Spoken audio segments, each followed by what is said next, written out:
Hello everyone, welcome to my new blog. তো আশা করতেছি তোমরা সবাই অনেক অনেক ভালো আছো, আমিও ভালো আছি। আর সবাই প্রথমে জানি এই ভিডিওটা হচ্ছে 12ই ফেব্রুয়ারি আমি গেছিলাম গুয়াহাটির যে কামরূপ জেলার যেটা মায়ের 51 পীঠের এক পীঠ কামাখ্যা দেবীর মন্দিরে।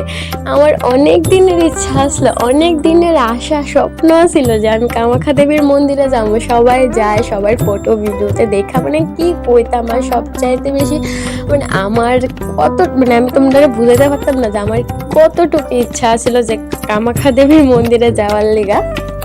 হয়তো বা এত দিনে যায় সেটা আমার ইচ্ছা স্বপ্ন সব কিছু পূরণ হয়েছে। আর মা চাইছিল দেখে হয়তো আমি মার কাছে যাইতে পারছি।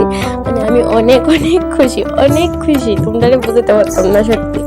এরকম মানে প্রথম একটা স্বপ্ন আমি যেটা কোনোদিনও গেছি না, এটা যদি পূরণ হয় স্বাভাবিক এটা অনেক আনন্দের। তো ভাবলাম আইসি যখন তো ভিডিও তো হইবই, এটা তো মিস যাইতেই না আমার। তো অনেক খুশি আমি। আর 12ই ফেব্রুয়ারি সকাল সকাল করে একদম মানে 9টার আগে আমরা বাইরে হয়ে গেছি মন্দিরে আসার উদ্দেশ্যে, একদম স্নান টান করে সেরা। তো প্রায় কিছুক্ষণের মধ্যে আমরা মন্দিরে আয়ও পড়লাম। আর এখন মায়ের পূজার লিগা যা যা লাগে তা আমরা সবকিছু কিনে নিতেছি। আর তোমরা ভিডিওটা স্কিপ না করে সবটা ভিডিও দেখতে থাকো।